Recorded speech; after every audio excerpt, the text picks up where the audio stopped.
Hello. And we're live. Good evening, everyone, and welcome to Real Talk with your host, Beverly Briggs, and co-host, Christine Brooke. Kristen. I'm so happy to be here with you today. And we are, Christine, this week, I don't know, for the last 2 weeks, it would seem like uh, this type of suicide is getting so heavy. There are so Yes. many persons who are losing hope, so many persons who their situations are causing them to be in such distress that Yeah. they feel like they can't make it. They can't make it. And this week I was watching a testimony. Kevin Hines was giving his testimony on Goldcast. And he was talking about, feeling really, really down. And his father recognized that he was depressed. And he, his father asked him, talk to me, what's wrong, what's wrong? But he felt as if he couldn't talk. I don't know if anybody ever felt that way, but I have. Christine, I don't know if you have felt, well, I can't say ask, I know if I felt that way and he have felt that way, then there are other persons out there that felt that way also, where you feel like you're so down that you can't talk, people asking you, but you don't know how to express yourself. And he didn't know how to express himself to his father. And so he gets on a bus to go to the bridge, that's the Brooklyn Bridge. And Yeah. his thing was he was going to jump off the bridge. He was going to commit suicide. He said immediately, Christine, when he sat on that bus, he recognized he didn't want to die. And he began to cry, but he just wished that somebody around him would see how hard he was crying, but nobody said anything. Nobody asked what was wrong. Everybody was just carrying on as normal. And he said, even when he was coming off the boat, to him, this was his last hope. The bus, sorry. To Mhm. him, this was his last hope. Wishing that at least the bus driver would say, son, what's wrong? But nobody did. And he took that plunge. And on his way down, he prayed and he said, God, I don't really, really want to die. I really, really don't want to die. So I need you to save my life. And I think the word that I have gotten this week and between this week and last week is availability. How available are we are to each other and to each other's needs? How much do we see what is going on around us? Even in this COVID time, where there's so much depression, so much persons lose their work, so much persons are hungry, so much persons are homeless. In Trinidad and Tobago, you would think that the persons who are renting the homes would be more lenient, Mm. and there's no leniency. There, Yeah. this people are still down on you, for the rent I have, and there are so much persons that are going homeless now. And the question is, are we Wow. available? Wow. Are you available? Mhm. That's a lot. That's a lot for people to handle. Here in the US, we have a moratorium on like rent where you can go to, I believe it's the CDC's website and print off a document that you present to your landlord if they're not already like being flexible with you on rent payments. Um, so it's sad to hear that there are places like Trinidad and Tobago where people are having trouble paying rent and there's kind of like a heartlessness, you know, um, when the focus should be that as a world, we just need to be healthy. Right. And this is not about money, right?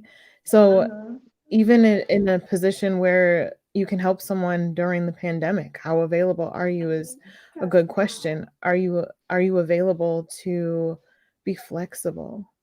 And are you recognizing the signs that someone is hurting and someone needs your assistance right now? Um, Gosh, to be a landlord and to not offer some flexibility is, uh, I don't even have words for how people there might feel. I know that it's also happening in the US, where Yes. people are being evicted. Mhm. And my And guess is all over the world, yeah, you yeah, know. You yeah. you hear about billionaires who kill themselves.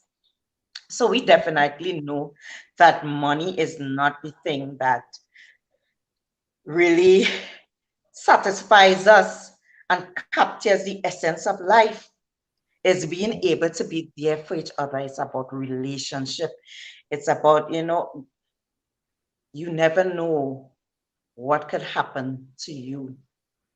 When you think that you have it all together, you never know. You have your home and a fire takes place. Just today I heard about a fire that took place close to me, and the guy lost his home. Wow. Minutes before, he would not have known that, right? Right. And then it's how available are the resources for him and his family. Right. Goodness. And we hear Yeah. this. It's daily life, right? There's evictions, there are fires, there are health emergencies, there are crises that we go through that, physically take us off the path of building some type of normalcy and wealth. And um, yeah, we need to be cognizant of being available for other people and to be a listening ear to them. Sometimes it's open arms. I know during the pandemic it's kind of hard to provide physical touch for someone, and physical touch is so important. Um, they say that you need at least 5 seconds of physical touch a day, and then you have people that are doing this whole pandemic thing alone and Mhm. without human interaction, let alone human touch. So, Yes. um, Words of affirmation is also very important. Being able to have persons who are able to say, hey, you're enough. You could do this. I mhm, believe in you, believe in yourself. mhm. That in itself is also important, so Yeah, we we have are to be ready. available to encourage and uplift people. And Mhm. that's not just for people like you and I that are willing to get on social media and try to speak life into someone. It is for parents, it is for children, it is for siblings, it is for neighbors, it is for being a stranger to be available and be cognizant of what you see in someone's eyes, especially as we're masked up and we're moving about the world. All you see are someone's eyes. Are they full of Mhm. tears? You can tell emotion from eyes. You usually can tell if I'm smiling or if I'm angry. You know, our eyes can tell a lot, but how intuitive are we to Right. being available? And that's a bit of being sympathetic and being empathetic, right? You don't necessarily have to go through something that someone else went through in order to Mhm. feel for them. You don't have Right. to be able to fully understand it in order to know that you should show compassion. Mhm. And that is a part of being available. Right. Because sometimes, even Christine, we can go to work and there is this co-worker that is always angry or always causing problems. And we never really take the time to speak to that person. We ourselves are agitated by their behavior. And we never take the time to really sit down and speak to this co-worker and find out what the problem is. Even anger and irritation is a sign of, is also a sign of depression and a sign of going through things that you feel where you feel hopeless. Mm-hmm. That is true. And so often as management, I can speak from like a management perspective. So often we think that employees that are acting out need to be written up and they need a warning and they need to change their behavior. And I've always been from the mindset that as a manager and as a person that is trying to push people along in their career and wanting what's best for them, that my duty is to lead from behind, meaning that I know what's going on and that I know Mhm. what they're thinking and I know what their struggles are and I understand that. And I explain to them the why of what we need at work, but then at the same time I understand their why as to why they're working for me. And Right. um so often you get managers that do overlook that personal part of the Mhm. person. We are human beings first. Right. And and we so often want to say, okay, you're on camera, or it's you're on, you're hitting the stage, you're in a role Mhm. at work. Turn off what you brought in with you, right? Hmm. But it's so hard sometimes when you are going through a difficult time to say, I'm just going to turn it off. You can't. You are in a Mhm. mental state that will not allow you to turn that off. Mhm. And what you really need Right. is someone to just sympathize and say, you know what? Do you need 5 minutes to just breathe? Do you need that? Mhm. Or to see that they're sad, maybe you need to be the manager that is taking a joke to the team and you're allowing Right. them to laugh for a moment, or you're bringing music and you're allowing them to dance before the beginning of the Mhm. day. That is you being available and being in leadership. And Yeah. so often managers do forget that. Um, Hmm. yeah, we do. We forget that. And um, it is so often in my career, I have seen people say, so and so is not working the way that they usually do. You're tilted. No, no, no. um, What's but we so often say they're not the same. They need a write up. But really, is that going to help? That's not necessarily going to help. And we're having a bit of technical difficulty. It's okay. So anyway, unfortunately, I cannot see the comments right now, so I do apologize that I am unable to view any comments that are coming in, but I do thank you guys for watching. While we wait for her to come back on, let me share, as she talked about suicide and suicide prevention. In the US, there is a suicide prevention number. It's 1-800-273-8255. There's a song about it as well. 1-800-273-8255. Hopefully, she will come back shortly and we'll be able to continue the conversation um, and go from there. But in the meantime, let's talk business. So, you guys, overcoming trauma is something that is really deep on my heart. And as we talk about these things, it just reminds me that my mission is so important. And I just want to relate to you guys that I help people that have gone through a traumatic event and get over the grief and the sadness to find their healing, their joy, and their personal success. So, what I do is I coach people to become better. And the book will be launched March 20th. Um, it has gone through its final editing and formatting of the book design. Now we're on to the book cover, and I have the ISBN number and everything. I can't believe it. Seeing it come to fruition really shows me that dreams really can come true. Um, On the other side of that will come a course, and I encourage you all to work with me and get to your healing and your joy. The first set of courses will be Overcoming Trauma. It will be a 5-week course where you'll work with me one-on-one and with a group. You have the option of deciding if you want to work with that group or not, or if you want to keep things private. And then from there, we will venture into a course on professional development and the things that I've learned along my journey of being a management professional and in sales. So, negotiating, mediating, how to start a business, all of those things will be discussed. So, I just want to help you guys transition from whatever is hurting and ailing you to a personal success and a life filled with joy. So, now we have Beverly back, and we're going to continue our conversation and detour away from business.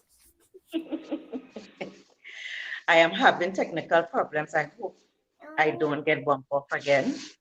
Oh, no worries. I have my little one in the background. This is the real world, right? That's what we said. Real Exactly. talk. We're dealing with real world here. So She was taking a nap. She was doing so really what goes good, on in the taking a real nap, world. being quiet. Now she's coloring, so it's working. Yes. So this week I was looking at some Larry Crabb videos. Say Are the you name hearing again. me well? Say the name Larry again. Crabb. Larry Crabb. Larry Crabb. Yes. Okay. And he was talking about, he had this employee under him who was very disgruntled and agitated, always quarreling. And the other employees went and complained on her, and he had to deal with it.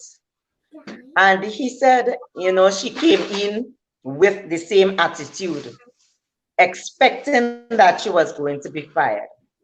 And he told her, you know what, sit down. And he started asking her, how was it like when your father at age 13 said, come, let's go out on that date? And when you dressed up and you look all pretty and he put that corset on your hand, how was it when you knew that this was your first date and this was the man who loved you the most? And she broke down and she started to cry. And she said for the first time, someone was really talking to her problem, to her situation, to what was ailing her. And because everybody was addressing what they were seeing. We live in this world where we always addressing the symptoms and not really the cause.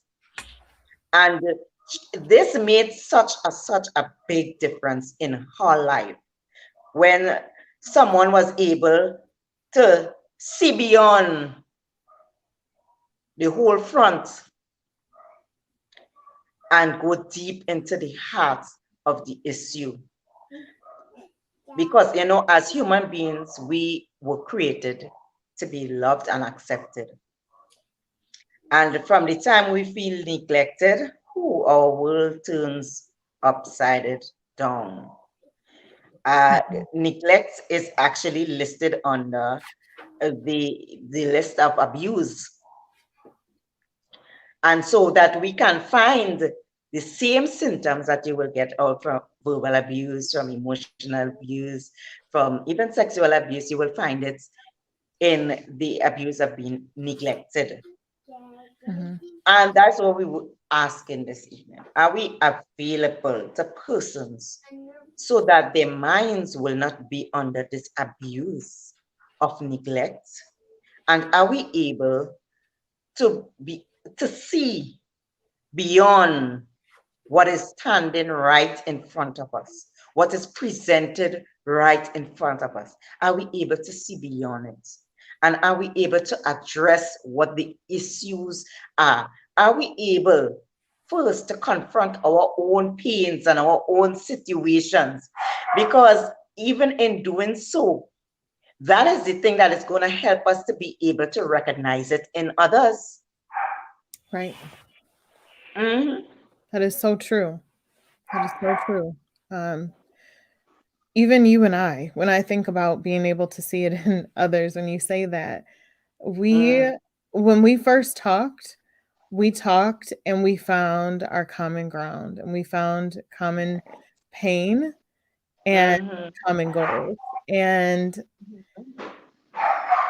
that is where you find that we are more alike than different. And when you can do that with anyone, when you Mhm. can be open enough to say, okay, this is who I am, this is where I'm from, this is what I grew up like, this is what I've been through, this is where I'm going.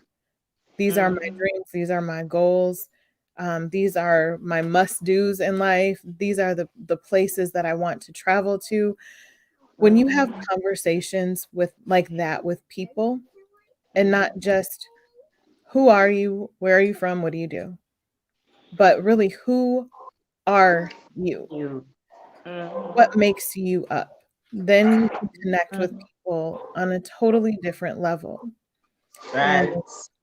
and that is what is so important. I think sometimes it's what is missing. You know, you go to a networking event and people will easily say, "Oh, I'm a salesperson. I work for XYZ hospital and I do blah blah blah all day." Okay, but that doesn't tell Mhm. me who you are. Like But who what are else do you? you do? Like do you do you play basketball or do you golf?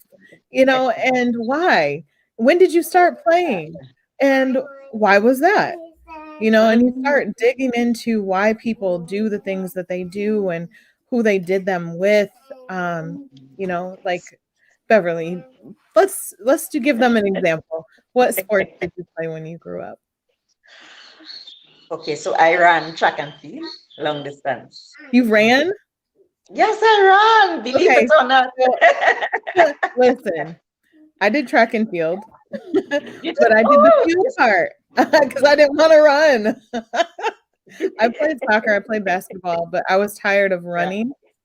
And so I Mhm. did shot put and discus. Okay. Yeah. I played soccer for fun, but I did not play it for like as a sport, you know. Yeah. I Oh, it played it was for fun. fun. I loved soccer. Yes. Yeah.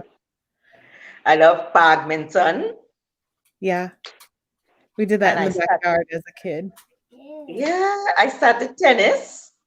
I started Okay. playing tennis, oh, but I was getting so much problems because uh, being accustomed to playing badminton kind of messes up your tennis hand, right? You know what? I never played tennis. I tried it. Mhm. I could never hit the ball. All But right. so so I gave up easily. I gave up easily. When you played Mhm. soccer, who did you play with? When I played, When you played soccer? London Grace. like for fun, Yeah. I just played it for fun. So it was either my siblings, because it was many of us. Yeah. I It did the was same in seven the of us. backyard with mine. What's that? I did the same in the backyard with mine. We would play soccer, but I was the Yes. oldest, so they would Mhm. all be on their own team, and I would play against them. I'm the oldest. Oh, wow. We never Yes. discovered that. No, We never told no. each other that.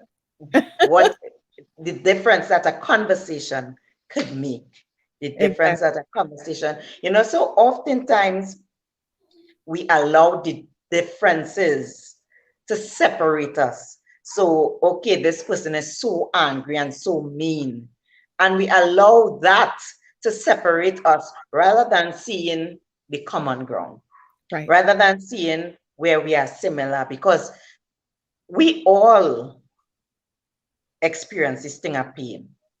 Every single person on this earth has experienced this thing of pain in some way or the other.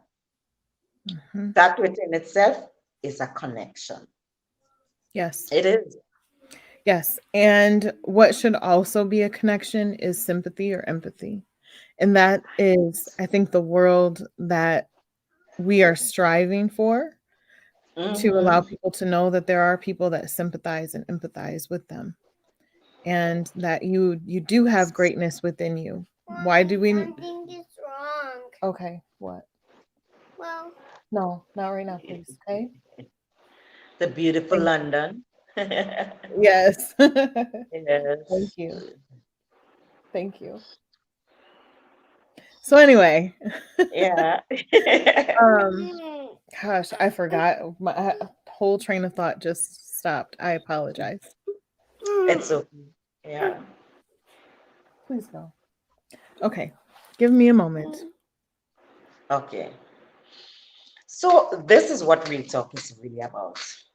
It's about saying that we are available, and what causes us to be available is our own story, the things that we have been through, and understanding the greatness that is placed within us, greatness like determination, greatness like resilience. And for me, out of my struggles and out of my adversities was born Pearl Foundation. And Real Talk is a baby out of Pearl Foundation. We want to take this time to let you know how valuable you are. I said this before, but I'll say it again. You know, I was saying before, pain connects us. And Christine said, empathy and sympathy connects us. You know, and it's pain that cause our own pain that helps us or causes us to be empathetic, and sympathetic. For the pearl to be created, it must be irritated. Irritated by sand, irritated by little pieces of sticks, whatever it is on the oyster must be irritated. And what the oyster does is let out this beautiful substance that smooths over the same irritant and causes something of great value. Christina, you see me good? I do. You're a little grainy, but otherwise okay. Uh-oh. And now I think we lost you. So, to add on to what Beverly was saying, just like a pearl, sometimes when we go through things in life, it's like coal, right? The pressure that coal undergoes creates diamonds. And then the strength of a diamond cannot be broken. So, there's a quote that I like. It says, "You're a diamond, girl. They can't break you." And that is symbolic for me, that the pressures that we face, the things that we go through, they help form us and shape us into something that is priceless, or at least something that we see as priceless, that we put a value on right now. And that is something that no one can break. So again, I apologize for the technical difficulties, you guys, and the interruptions today. It's kind of throwing me off. Um, Unfortunately, I can't see comments, so I don't really know where to go with this conversation. Let me see. I'm gonna just pick something. Uh,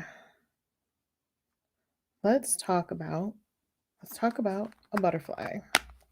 So, when we think about life's pressures and we think about the things that we go through, we can often think to the butterfly, from the stage where it is a caterpillar. It's living life and it does not know its future, right? Goes about and it gets comfortable in daily life. And then at some point, it decides, I'm going to build a cocoon. And it builds this beautiful cocoon for itself, but it separates itself from the outside world. And as we begin to evolve as people, sometimes we do this, right? And we build a cocoon around us. And when we do that, when we go through a struggle and we feel like we are alone, often it's like being in that cocoon and it doesn't actually get better. It gets worse. And at that point where it gets worse, the caterpillar decomposes. It literally liquefies itself. And then the substance begins to regenerate and create something new. And as it begins to create this something new, it turns into the butterfly that emerges. And as this butterfly emerges, what everyone sees is the beauty and the resilience that this caterpillar has. But what it doesn't see, what the world doesn't see, is the test that you're going through that is uniquely your own. And so I encourage all of you that as you go through something that is difficult, to know that just like a butterfly, you will emerge better, you will emerge much more beautiful, and people will recognize you for your strength and for you overcoming. You just have to have the grit to be able to endure the cocoon. Because at the beginning, things were fine and you had no idea that they would get worse. But when things do get worse, know that better is on the other side. That is my word for the day. Things will get better.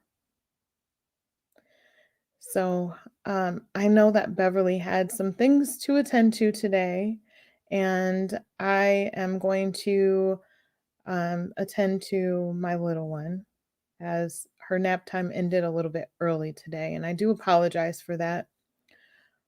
But I am going to sign off from here, you guys, unless we have Beverly come back on.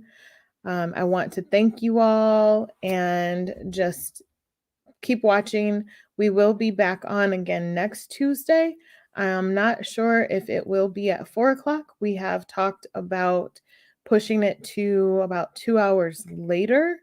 But let us know in the comments below whether or not you want us to keep it at 4 p.m. Eastern, or if there would be a time that you would be able to jump in the comments and watch us live. Thank you. Mwah.